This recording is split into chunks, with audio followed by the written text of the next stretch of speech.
ধান চাষি বন্ধুরা আসসালামু আলাইকুম। বন্ধুরা, আজকে আমরা জানবো যে ধান খেতে কারেন্ট পোকার জন্য যে আমরা স্প্রেটা করব, তো স্প্রে কখন স্প্রে করলে ভালো কাজ হবে এবং কখন স্প্রে করলে আপনার সব পোকা আপনারা একবারে নির্মূল করতে পারবেন। তো আজকে আমরা সেটাই জানবো। তো বিস্তারিত জানার জন্য ভিডিওটি শেষ পর্যন্ত দেখবেন এবং যারা নতুন ভিউয়ার আছেন তারা অবশ্যই আমাদের চ্যানেলটি সাবস্ক্রাইব করে রাখবেন।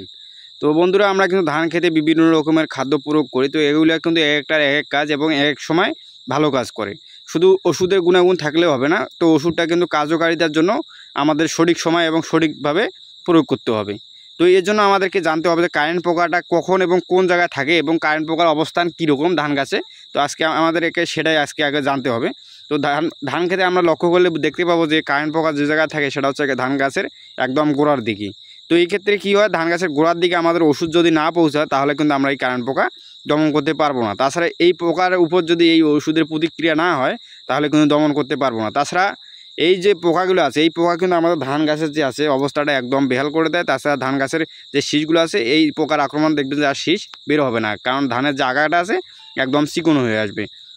তো এর জন্য আমাদের কি করতে হবে, আমরা যখন ওষুধটা প্রয়োগ করব, ওষুধটা যাতে আমাদের ধান গাছের গোড়া পর্যন্ত পৌঁছায়, তাহলে কিন্তু আমাদের কাজটা ভালো হবে।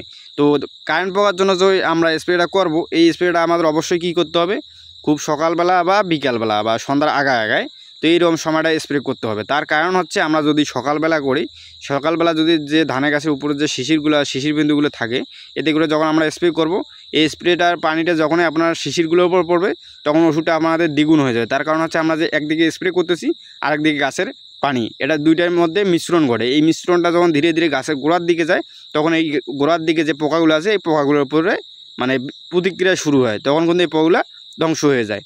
তো আমাদের শুধু ভালো ওষুধ প্রয়োগ করলে হবে না, অবশ্যই আমাদেরকে জানতে হবে যে কখন প্রয়োগ করলে আমাদের কাজটা ভালো হবে।